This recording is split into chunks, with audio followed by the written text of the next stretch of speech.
el tema del celibato es algo que no es del todo claro, incluso entre los propios católicos, ¿no? Cuando el celibato es un don, es un regalo de Dios, ¿no? Y que está presente en toda la Iglesia, no solamente en la Iglesia católica, porque en todas las iglesias siempre los obispos han sido célibes y quizás cada vez más, ¿no? Sé que también en mi iglesia algunas personas creen que el celibato es un problema o incluso puede ser la causa de que haya abusos. ¿No será más bien el celibato parte de la solución? Pues esta lista de abusos que pueden ocurrir en las familias, en las escuelas, campos deportivos, gimnasios, piscinas, baños públicos y un horrendo y lastimoso, etcétera, son un síntoma del largo camino que nos queda como sociedad para aprender a dar y recibir amor célibe.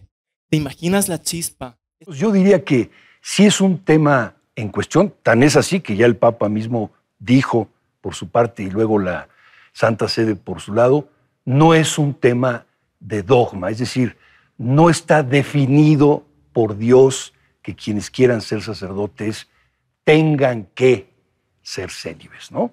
Entonces, en ese contexto... El Nuevo Testamento, donde se preserva la enseñanza de Cristo y los apóstoles, no exige que los ministros sagrados sean célibes. Preámbulo de la encíclica Sacerdotalis Caelibatus, Papa Paulo VI, 1967. Estos pasajes parecen derrumbar cualquier afirmación de que al clero se le haya obligado a vivir en celibato desde el principio. Esta libertad de elegir parece haber existido durante todo lo que podríamos llamar el primer periodo de la legislación de la Iglesia, es decir, hasta aproximadamente el tiempo de Constantino y el Concilio de Nicea. Enciclopedia Católica. Si el celibato obligatorio para los sacerdotes no se originó ni de Cristo ni de los apóstoles, ¿de dónde provino? Bienvenidos, amigos de Pixelando la Historia. En esta ocasión vamos a examinar la doctrina y la historia del celibato sacerdotal de la Iglesia Católica. La enciclopedia de Maclinton y Strong menciona que en los tiempos paganos de la antigüedad se había considerado el celibato como algo honorable. La nueva enciclopedia británica señala: al surgir las grandes civilizaciones de la antigüedad, apareció el celibato en varios contextos. Esta obra, al referirse a Isis, diosa egipcia de la fertilidad, comentó: el abstenerse de las relaciones sexuales era un requisito absoluto para los que celebraban los santos misterios de ella. Hay varias razones por las que se adoptó esta práctica. Un sacerdocio célibe da poder a las autoridades eclesiásticas. Esto se debe a que, al no haber herederos a las funciones sacerdotales, se puede reemplazar a los sacerdotes únicamente por designación de la jerarquía. Hasta la Enciclopedia Católica admite que se ha acusado a Roma de usar el celibato como instrumento para garantizar la sujeción del clero a la autoridad central de la sede romana. ¿Tiene base bíblica el celibato sacerdotal? ¿Cuál es su historia? ¿Qué efectos se ha visto que haya causado tanto en los sacerdotes como en los laicos? Digámoslo claro, el celibato clerical no tiene apoyo alguno en la Biblia. Multitud de hombres bíblicos estaban casados. Los sacerdotes levitas tenían que casarse para mantener intacta la línea de sacerdotes. En cuanto a los profetas, tan solo a Jeremías se le mandó que no se casara. En los inicios del cristianismo, el matrimonio era general entre los apóstoles. El apóstol Pablo mencionó: ¿no tenemos derecho a llevar con nosotros una mujer cristiana como los demás apóstoles y los hermanos del Señor y Cefas? Él también declaró que los obispos y diáconos deberían ser esposos de una sola mujer. Las autoridades católico-romanas están de acuerdo en que la ley del celibato clerical obligatorio es una ley eclesiástica, no una ley bíblica. Mucho antes de la era cristiana, el celibato lo practicaban los monjes budistas. Las vírgenes vestales constituían un rasgo de la antigua Roma. Los judíos tuvieron contacto con la filosofía y el ascetismo oriental a partir de las conquistas de Alejandro Magno. Eso produjo, por ejemplo, el monacato de la secta judía de los esenios. Esta filosofía enseñaba que toda materia es mala, que la carne del hombre ha de ser rechazada y que la liberación de ella ha de ser realizarse por medio de la transmigración. Enamorados de esta filosofía, algunos cristianos fueron hasta el extremo de sostener que si Adán no hubiera pecado, nunca habría tenido relaciones sexuales con su esposa, sino que Dios habría poblado la tierra de alguna manera menos reprensible que la relación sexual. Claro, semejante punto de vista no solo desprecia al sexo femenino, sino que atenta contra la bondad de Dios.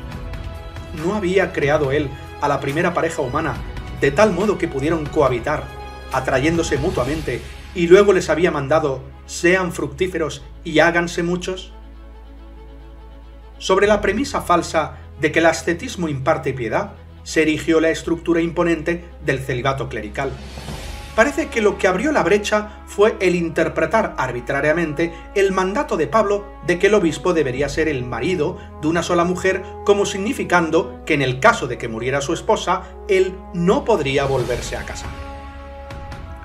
Gradualmente prevaleció la opinión de que una vez ordenado el hombre, no había de casarse, y luego que solo hombres solteros debieran ser ordenados. El primer concilio eclesiástico en promulgar semejante regla fue el de Elvira, España, en el año 305. En el V siglo, la regla se hizo general. Así como Tertuliano había alabado las virtudes del celibato en el III siglo, de igual modo Gregorio I el Magno abogaba por el celibato clerical en el VI siglo. Gregorio VII Hildebrand procuró instituir a la fuerza del celibato en el siglo XI. Entonces, a mediados del siglo XVI, el Concilio de Trento puso fin al asunto por medio de formular reglas específicas para gobernar el celibato en la Iglesia Católica Romana. Por lo tanto, ¿cuáles han sido los frutos del celibato? Uno de los primeros frutos malos del celibato clerical fue los matrimonios espirituales. Sacerdotes y monjas, quienes habían hecho votos de celibato, profesaban estar casados espiritualmente y por lo tanto vivían en la misma casa y hasta compartían la misma cama. Esta práctica se hizo tan difusa que concilio tras concilio, Ancira, Nicea y Anjou, de los siglos IV y V, la denunciaron en los más enérgicos términos. Jerónimo, el traductor de la Vulgata, quien vivió durante ese tiempo, se quejó de que órdenes sagradas eran asumidas por algunos a causa de las oportunidades superiores que ofrecía clericatura para relaciones sexuales ilícitas con mujeres. En el siglo VI, el obispo Salviano lamentó el hecho de que las iglesias de África, la búsqueda más diligente apenas puede hallar a uno solo, casto entre tantos miles. En el siglo VIII, Pío Carloman, hermano de Pipino y tío de Carlomagno, reclutó a Bonifacio para que reformara el clero.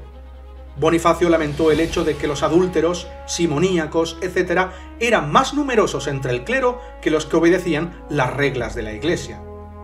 La Enciclopedia Católica mencionó sobre este asunto: ¿cómo podría suceder otra cosa, puesto que se habían inmiscuido en obispados por todos lados hombres de naturaleza brutal y pasiones desenfrenadas, quienes ponían los peores ejemplos para el clero sobre el cual gobernaban? Para el siglo XI, los matrimonios legítimos y el concubinato, francos o secretos, eran casi universales. Tampoco estaban contentos los sacerdotes con tan solo una concubina. Hay registro de que en el siglo XII cierto abad fue depuesto debido a tener 70 concubinas. Durante los siguientes siglos, cardenales, legados papales y penitenciarios se quejaban amargamente de que clérigos de todos los rangos oficiaban en las nupcias de sus propios hijos, legítimos e ilegítimos, del escándalo de que sacerdotes abiertamente mantuvieran concubinas y de que los hijos de los legos eran apenas más numerosos que los del clero, en ciertas provincias de Italia y España. Con la Reforma mejoró gradualmente la situación, puesto que ésta provocó una limpieza, lo cual fue uno de los propósitos ostensibles del Concilio de Trento. Sin embargo, hasta el siglo XIX, los frutos del celibato clerical dejaron mucho que desear en países sobre todo latinoamericanos y en las Filipinas, donde, según un historiador, el voto de castidad nunca fue mucho más que un mito. Nos quedamos seguramente cortos con los frutos malos que ha producido no solo el celibato sacerdotal, sin contar con los que produjo en lo que la historia ha llamado los malos papas. En vista de todas estas consecuencias, no es sorprendente que desde el mismo principio del celibato clerical se oyeran voces disidentes. En realidad, la parte griega de la Iglesia Católica nunca requirió el celibato de sus sacerdotes ordinarios. Aun sus obispos tenían libertad para casarse hasta fines del siglo VII. En cuanto a la disensión en la parte romana de la Iglesia Católica, tan temprano como en el III siglo, Clemente de Alejandría preguntó: ¿qué? ¿No pueden personas cohabitar en matrimonio con el carácter de templanza? Sin duda alguna, que no procuremos por lo tanto disolver una unión instituida por Dios.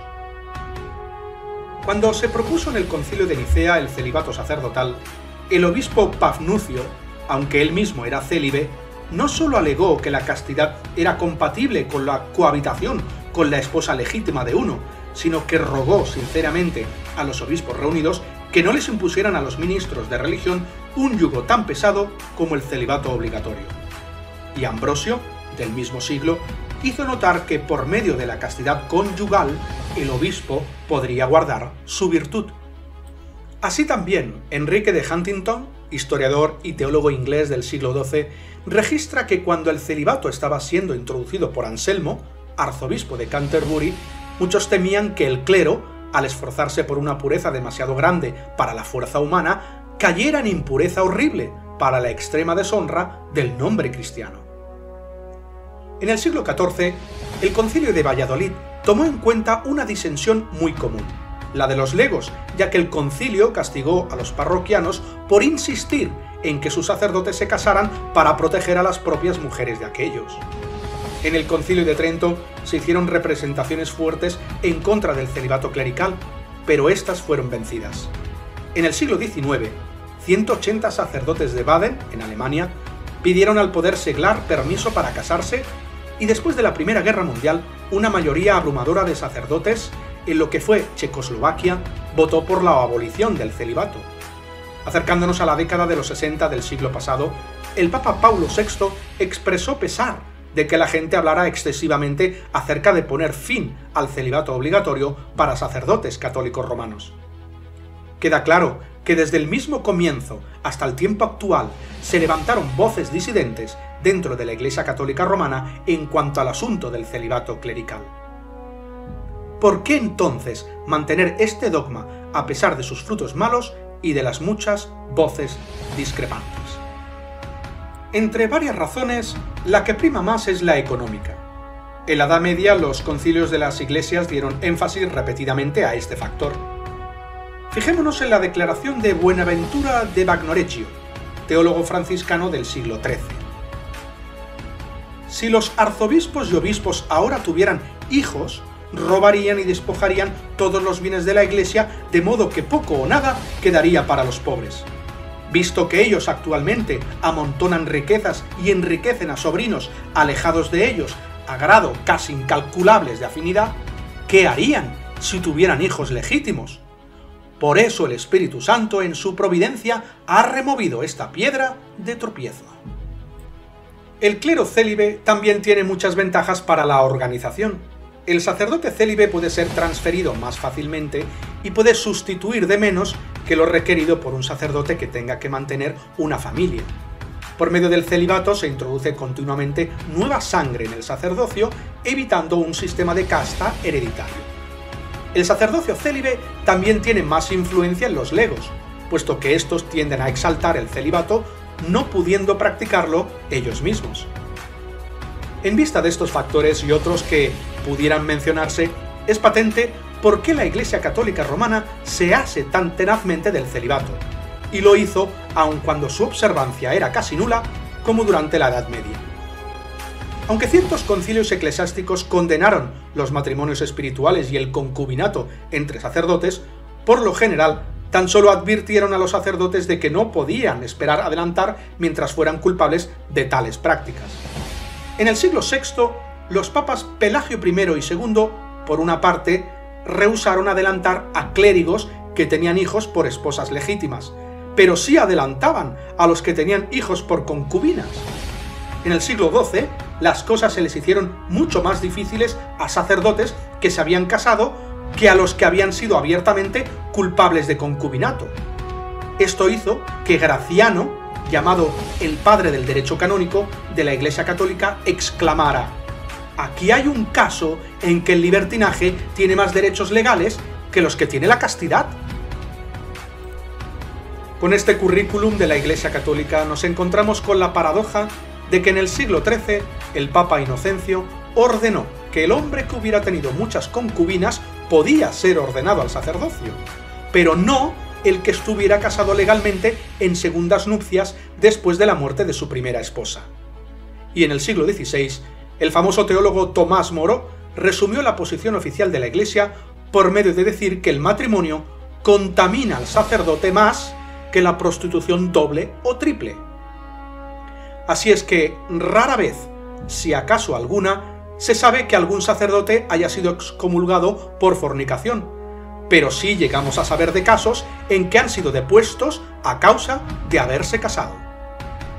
Es verdad que Jesús y Pablo recomendaron la soltería, pero sería voluntariamente, individualmente, para cualquier cristiano que pueda practicarla, y eso prescindiendo de que ocupe o no algún puesto en la Iglesia. El Nuevo Testamento exige el dominio de uno mismo, limita las relaciones sexuales a parejas que están casadas correctamente, no hace que posición alguna en la Iglesia dependa del celibato, y la continencia que ella recomienda es enteramente un asunto voluntario e individual. Pesado en la balanza del raciocinio, de los hechos, de su historia y de las Escrituras, el celibato sacerdotal obligatorio es tristemente fallido y produce solo frutos amargos. Claramente, viene a estar bajo la represión profética de la Biblia que dice: el Espíritu dice claramente que en los últimos tiempos prohibirán el casarse.